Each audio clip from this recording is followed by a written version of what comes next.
Welcome everyone. We are doing another BJC past paper review.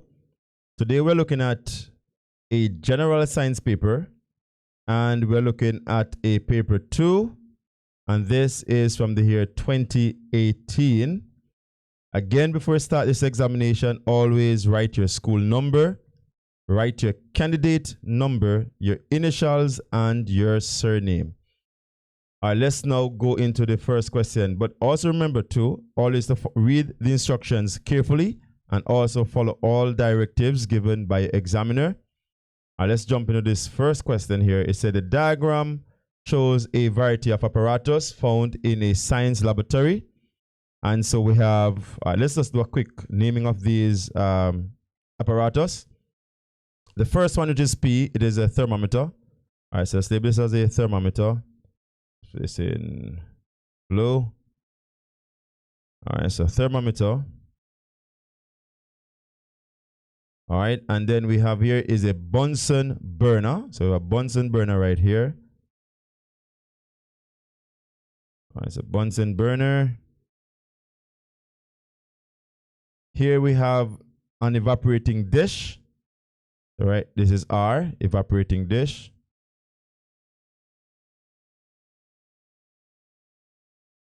All right, and this is evaporating dish right here. And then here we have, which is S, is a measuring cylinder or a graduated cylinder. This is a measuring cylinder.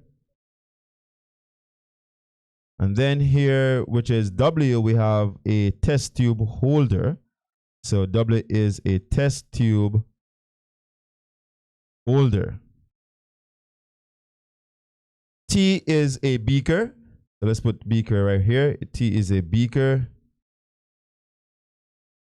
And then we have U, which is a stopwatch.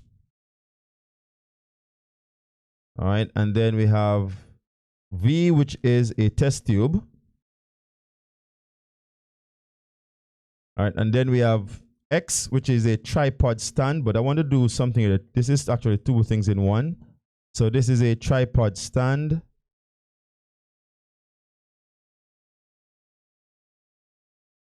And on top of the tripod stand, we are seeing a wire gauze. So this is a wire gauze right here.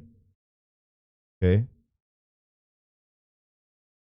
All right. So yeah, so those are the equipment or the apparatus shown.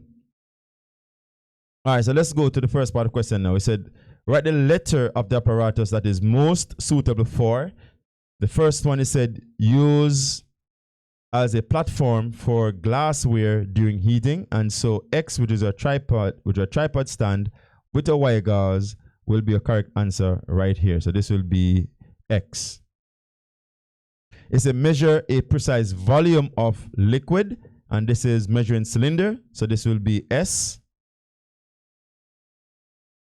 And then it said measure the temperature of a substance, and it's a thermometer, which is P. And then let's go to the next part here. Now, it said that producing a single open gas flame for heating and a single opening for gas for heating is a Bunsen burner. So it's a Bunsen burner, which is Q. And a matter of fact, let me just point this out right now. If you have said name it, you'd name these things. But here it said write the letter. Okay, that is very important to follow the instructions. All right, read the questions carefully and see exactly what they want.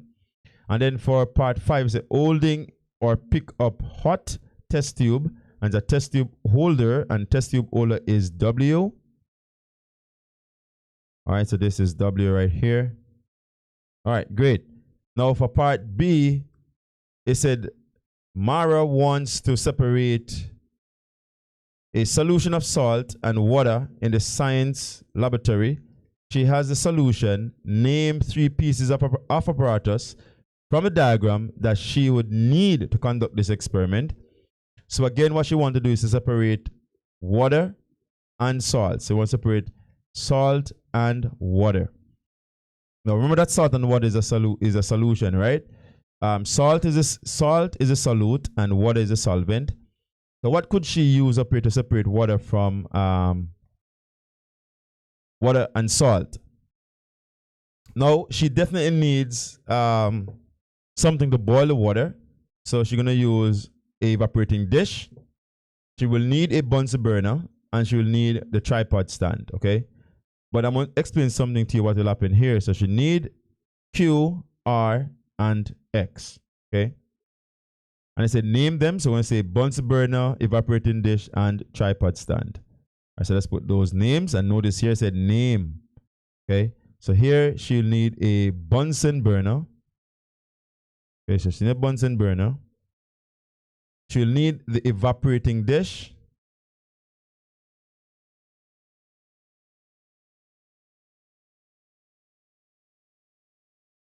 And then she will need a tripod stand.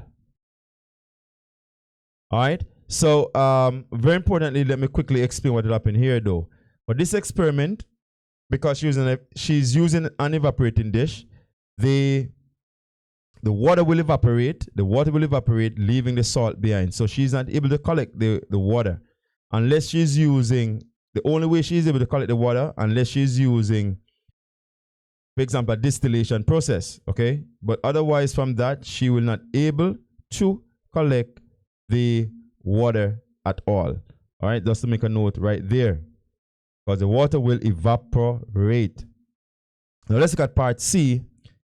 And before I go to part C, the only thing that she is able to collect here is the salt. So the salt will remain because the salt will not able to evaporate. So the water evaporate, leaving the salt behind, okay? Just to make a note of that. Now, part C now says suggest 2 safety precautions Mara should follow during this experiment. So Mara wants to do a number of things. She wants to wear her safety gears. That's one of the most important thing right there. So she could wear safety gears, and we could name safety gears that she could wear. Okay, so she need to wear safety gears. All right, and safety gears could include, for example, let's say such as goggles. So she could wear the goggles, okay? She could wear also aprons, such as goggles, apron, all right? And she could wear also the gloves, right? And gloves. All right, so next thing that she also want to do, you can make sure she do this as well, is she could make sure or ensure the evaporating dish, is cooled before touching. So she want to make sure it's cooled before touching it. Okay. All right. So she want to do those things. So even though she has a gloves, but again, for precautionary measures, she want to make sure that that dish is cool before she hold it. All right. That's very important there. Now, question number 2.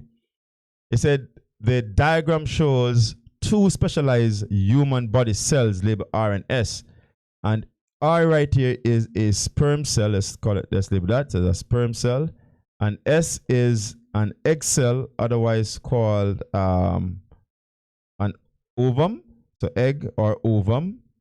Okay. Ova is plural, just to make a note of that. So if we say ova, is a plural. And right here say name the cells labeled R and S. So I could actually label them right here. So R again is a sperm cell. Okay. And S is an egg cell, or you can say an ovum. Okay, so this is egg cell. All right, so great. It's a give one name for both cell R and cell S. So one name that will classify both cells, and this is what they call gametes. So they are all called gametes. All right. And they said one name, right? So looking for gametes. But I will show you this, that they also call sex cells. But this again, it is not one name, okay, or one word. So one word name will be gametes. These are 2 word names, okay? So one name, sex cells or gametes, okay? One name, sex cells or gametes.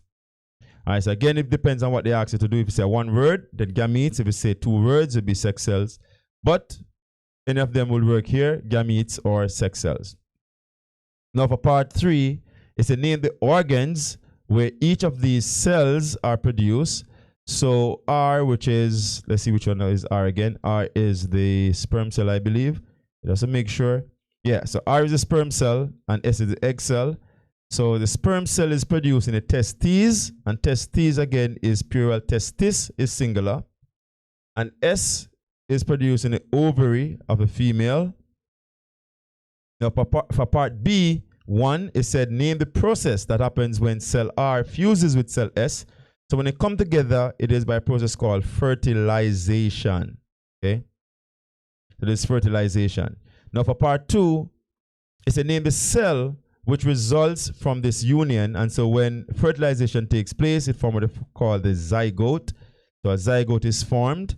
And after the zygote, they go into embryo. And then after embryo, they go into the fetus. And after fetus, you have the child. That is after birth. All right, so great. All right, so now part C, say a typical cell is made up of 3 basic structures, right? It's other than the nucleus, name 2 other structures of a typical human cell. And so there are 3 main regions, 3 main parts of any given cell, which again, you have the nucleus, you may have what they call a cell membrane or the plasma membrane. So this would be the cell membrane, okay, which is that barrier layer or the layer that controls what goes in and what comes out of a cell. And you also have here the cytoplasm. And the cytoplasm is a jelly-like substance, all right, that will contain all the organelles, okay? All right, so just to make a note right there, all right? And again, you could also name some organelles. I'm going to put some organelles over this side, but again, they're not part of what I'm listing there. So I'm going to give you some name of organelles that are found within the cytoplasm, okay? So let's say, for example, of some organelles right here, we could have example, you have, and these are organelles that I think you need to know. So you can have mitochondria, and you need to know that. And mitochondria, they are used to produce energy, okay? All right, so they use to produce energy. And then you may have, again here, you may have vacuole, and vacuole is used to store water, waste, and nutrients. All right, so there we have it. The last part of this question is to name 1 contraceptive which prevents pregnancy and also gives some protection from sexually transmitted diseases. And this, the only one that does this is actually condoms, okay? So condoms, they are contraceptives that will prevent pregnancy and also prevent sexually transmitted diseases. Question number 3, and this is halfway to the paper. It says farmers use several methods to improve the yield from their crops, which means they get more out of their production. And so right here said 1 method is the use of fertilizers. And it said give 1 example of a natural fertilizer, and this is manure, okay? And it could be any manure. It could be like cow, goat, sheep, okay, chicken. Chicken manure is really good. And for part 2 here, it said name 1 element found in artificial NPK fertilizer. And so there are 3 elements present right here. I'm going to just give you all 3 of them, but they asked for 1. So N is for nitrogen. Okay, so N is for nitrogen, just to make a note of that. Okay. P is for phosphorus.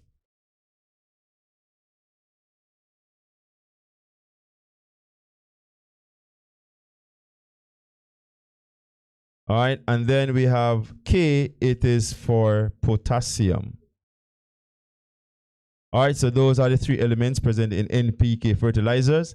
Nitrogen is for growth, phosphorus is for strength, and potassium is for fruit and flower development. Part 3, it says soil are classified based on the size and texture of its particles. It's to give 1 way sandy and clay soils may not, let me make sure I highlight that, may not be suitable, okay, may not be suitable for growing a variety of food crops. Okay, so that's very important. All right. And if it's sandy, the particles, they are pretty much, the particles are large, and so they'll have space between it. And so we call those sandy soil porous soil. and they must say that they're porous in the first place. So they're porous. And being porous, it means that they're unable to hold water. Okay? They do not hold water effectively. Okay? So do not effectively hold water. Okay? So porous soils, they do not effectively hold water. Now clay soil, now this is now a different type of soil, and these soil are very compact soil. All right, I mean the particles are small and they're really close together, really compact soil. And so for these now, they have a difficulty for roots to penetrate them. Okay, so roots, especially some plants, especially those fibrous root type of plants, for taproot, yes, they may end up to going through, but for fibrous root, may they have a difficult time. So example, planting like vegetables and so on, it's going to be a difficult time to for the roots to penetrate and get nutrients, right? So so it's going to be hard for roots to penetrate.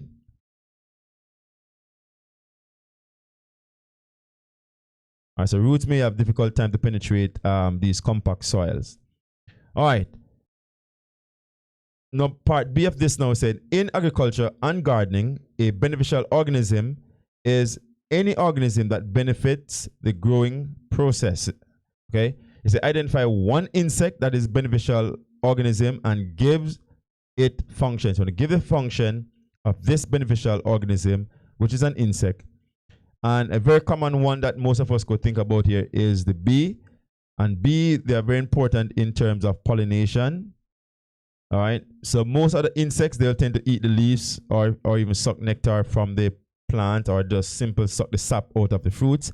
So bee, though, even though they go for nectar and so on, but they do help pollinate the plants.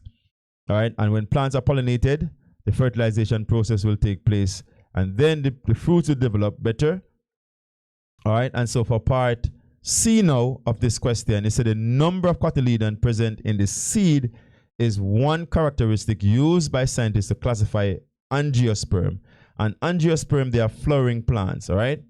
So it's identify the characteristic which makes a plant a dicotyledonous.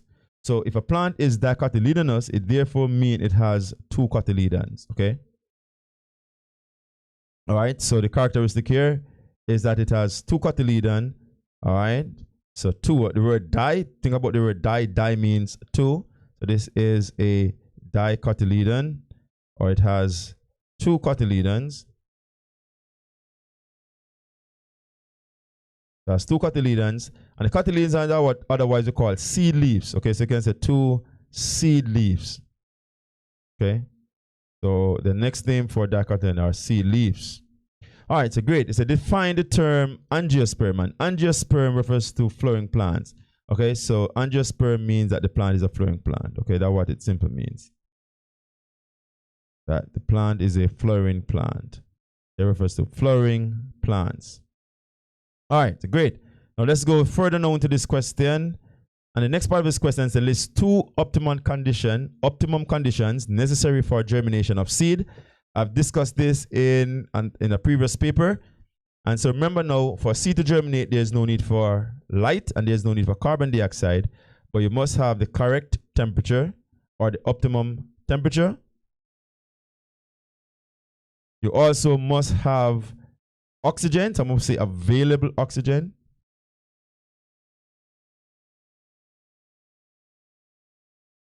You also must have, they asked for two, I'm going to give you all three though, just in case you may need it. So besides oxygen, they also need water. So water must be available. So must be available water. Okay, so these are the three things that are needed for germination. Again, carbon dioxide and light are not needed for germination. The germinating seed, which is called the germinating plant, which is called the seedling, will get its nutrients from the cotyledon of the plant. Okay, so please bear that in mind. All right, question number 4. And we have two more questions to go after this. It said the food label on a box shows the nutritional information in its content. And so here now it states, let's go through it. So we have the numbers here. All right, so we're going to come back to them if we need them. And it said, name the main organic food substance in this cereal that is absorbed by the body after digestion. So I'm going to make sure I highlight something right here in this question. It said this is absorbed by the body and especially after digestion. After digestion. So let's go back into the box right here. All right, what is here as a major nutrient is carbohydrates. I could mark this, which is 23, which is the highest amount of nutrient present there. We also have fat, which is only 5 grams. All right. Dietary fiber, this is 5 grams, I should say. Fat is only 1 gram up top right here. Okay. All right. So we know that carbohydrate is a nutrient, but what is absorbed by the body from carbohydrate, it is sugar, particularly glucose. So this will be glucose right here, or sugar. The glucose is what is being absorbed. It's a state of this food is used in the body after digestion. And glucose is used for energy, to produce energy by respiration, okay? So to produce energy, let's go all the way up to the end.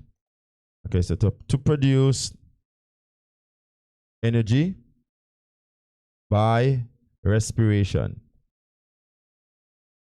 All right, again, glucose is a carbohydrate, just to make a note right there. The part 3 is that find the number of calories in 2 servings of cereal with 1 cup of skimmed milk. Okay, and it's to show you working, and it's for 2 marks. So let's go back to it and see what it's showing right here. All right, I'm going to do a zoom into this. So this will kind of probably help you what I'm going to point out right here. Okay, so notice here, let me highlight this. It said with half cup skim milk. So this is going to be important information. With half cup skim milk, you will get 130 calories. Okay, so with half cup of skim milk, you get 130 what? Calories. Okay, so great. So now we can go and do a calculation now for 2 cups, right?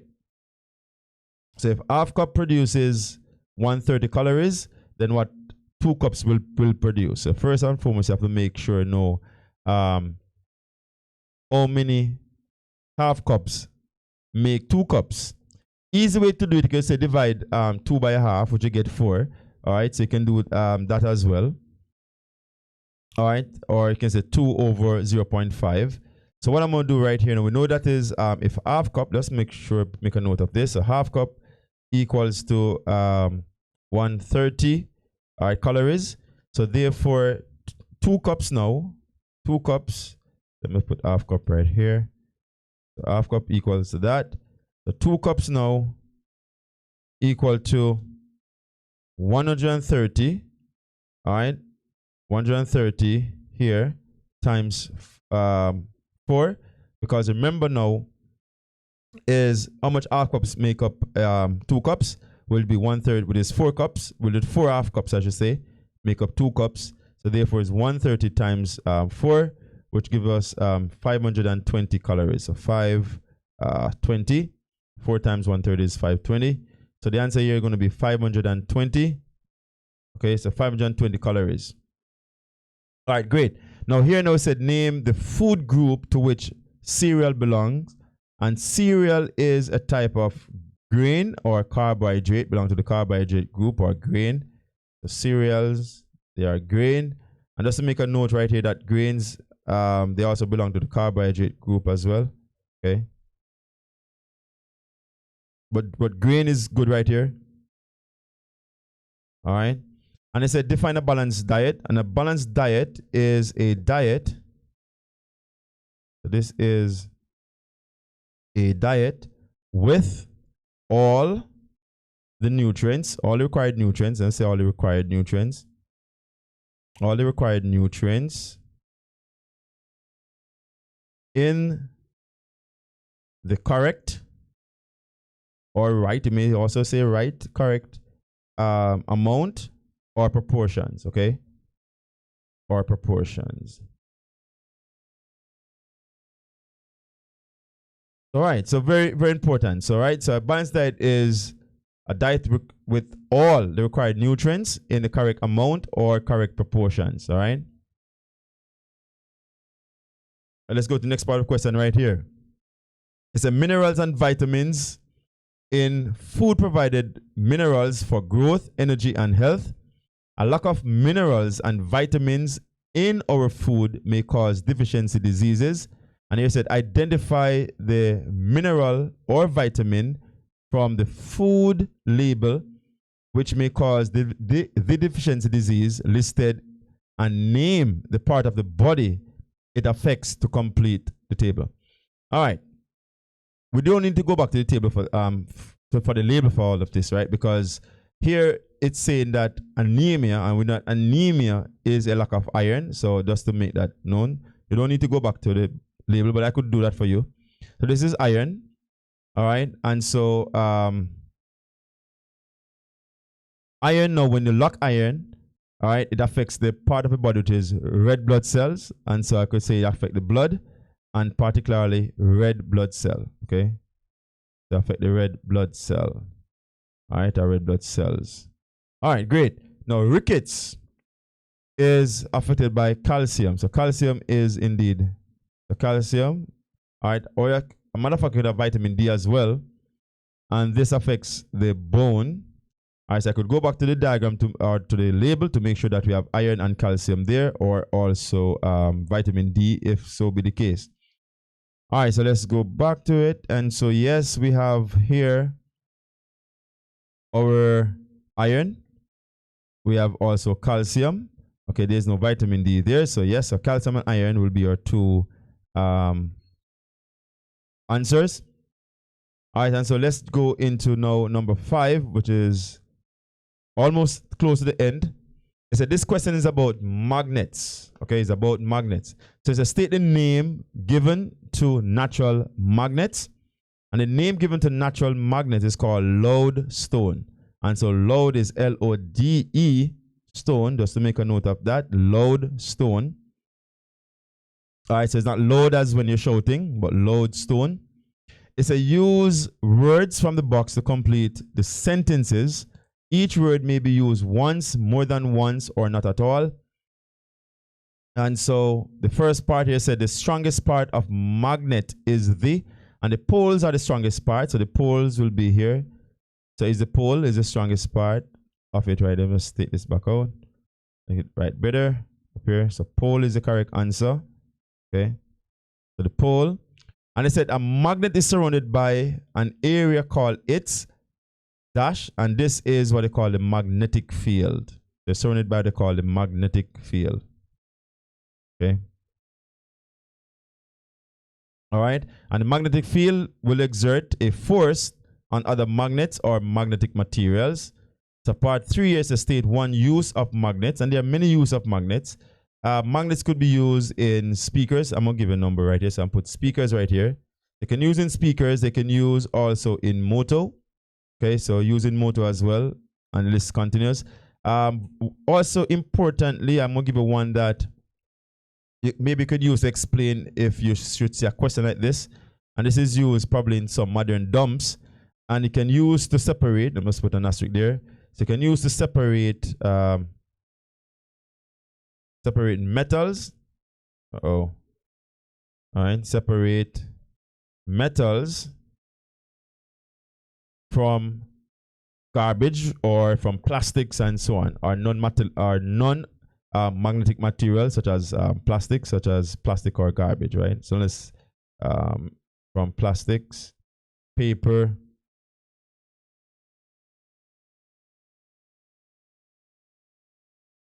all right, so yeah, definitely can use it to separate any form metals, really like iron, metals that contain iron, from plastic or paper, or from non-magnetic materials. Okay, that's very important. So these are just some simple use of magnets. All right. In some cases, let's say you're working in a factory that uses things like nails, right, or needles, and they may fall on the ground. You can also use the magnets to locate these nails or needles that may fall on the ground, right?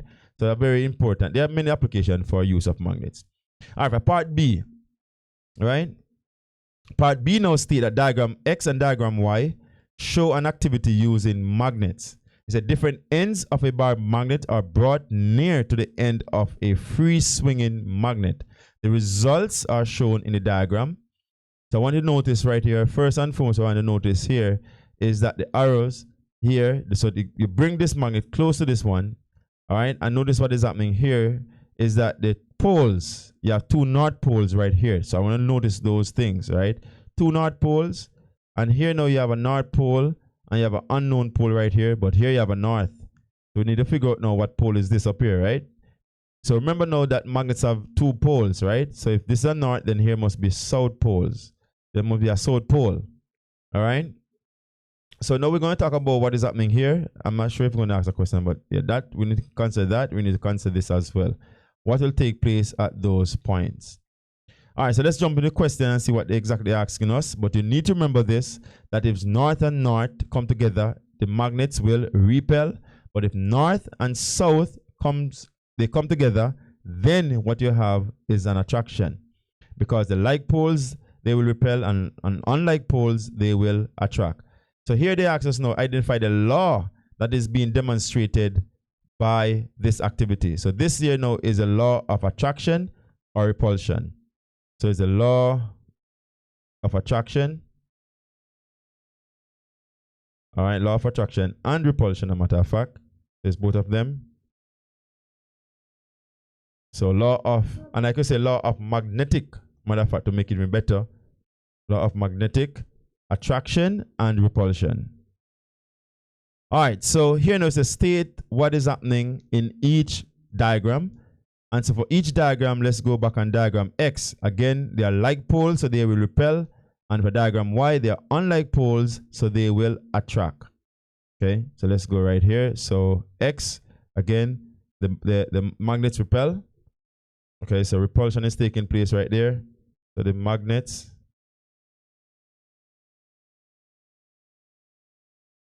are repelling. And in the other diagram here, the magnets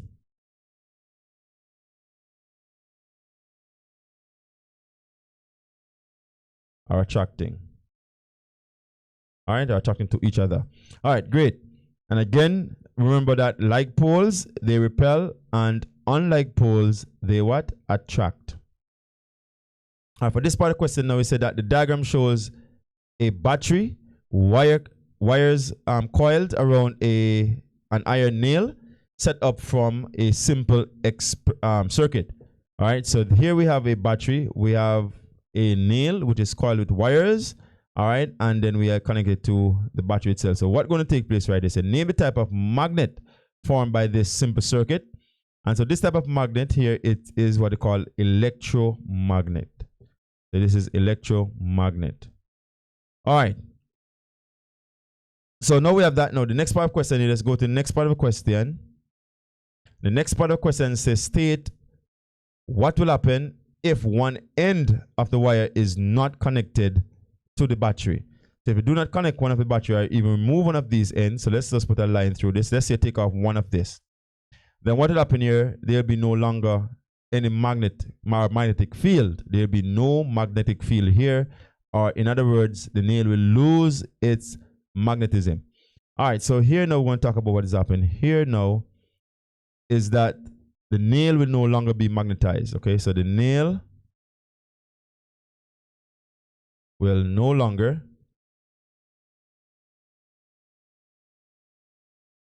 be magnetized. All right, so no longer be magnetized. All right, great. Now, part 3 is a suggest a way to find out if the nail is magnetized. So one way to do this, to test if the nail is magnetized, is you could bring small piece of iron. So bring small pieces of iron close to it, okay? It could be iron. I can use even paper clip as well, or paper clips, okay? Close to it, okay? And again, if they attract the paper clips or a small piece of iron, then you know that the nail is magnetized. If not, then it is not magnetized, okay? That's one way you could find it out if it is magnetized or not. All right, so the next part of the question right here now, or the next question, which is the last question, it said, Michael, general science class, is given a project on food preservation.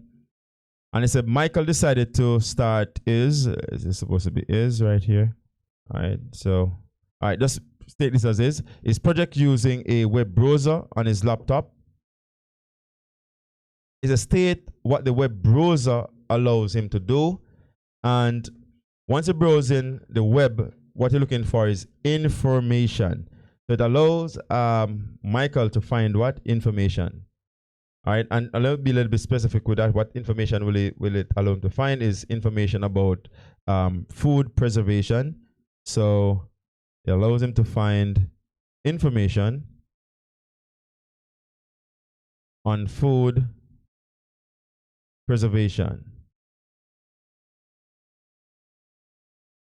All right, so great.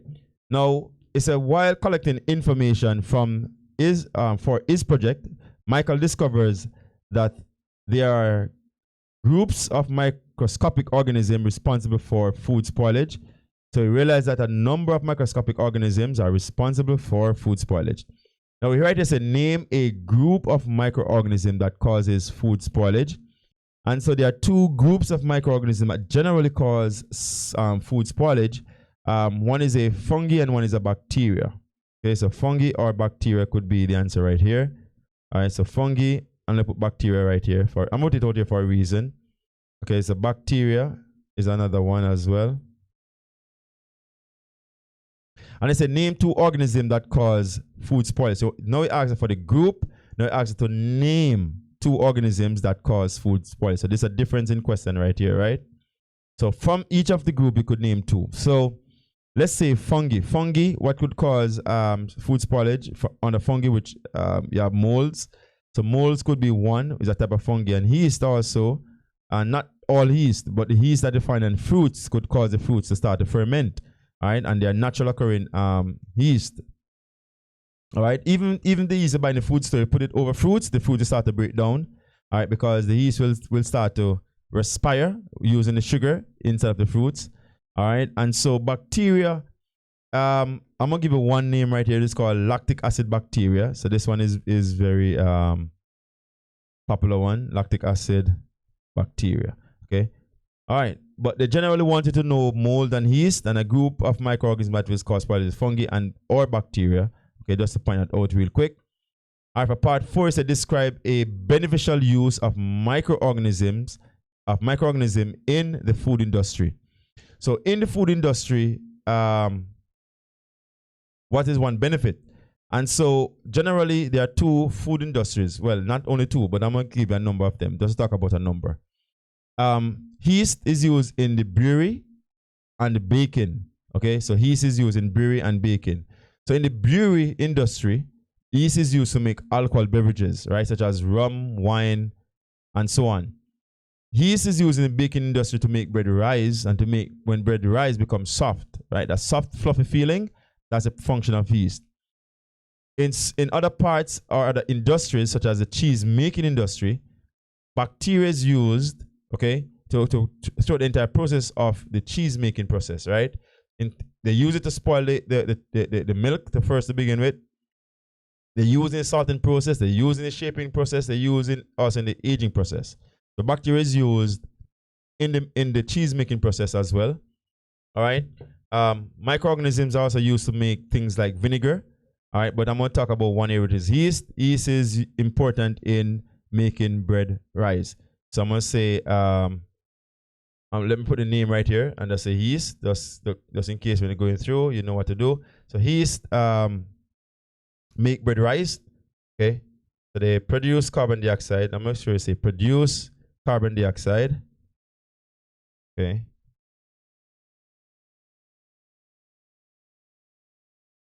That make bread rise, okay? That nice, when bread is soft and nice, is because of the carbon dioxide produced by yeast. All right, so for part B right here now, it says suggest 3 methods of food preservation Michael is likely to have discovered. And so while searching the internet, you may find a number of things. You may find things like salting process. You may also find things such as the drying method. Okay, so drying is also another method, like especially nuts and so on. And even some fruits now, they actually dry some fruits now as well. And you may also find chemical method, because chemical is actually adding chemical preservatives to food.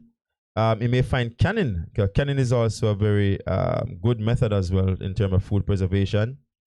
You may also find freezing. A freezing method of food preservation. To keep things in the freezer, it'll be there for a long period of time. The freezing is another method. Pasteurization, which is used to treat milk. Okay.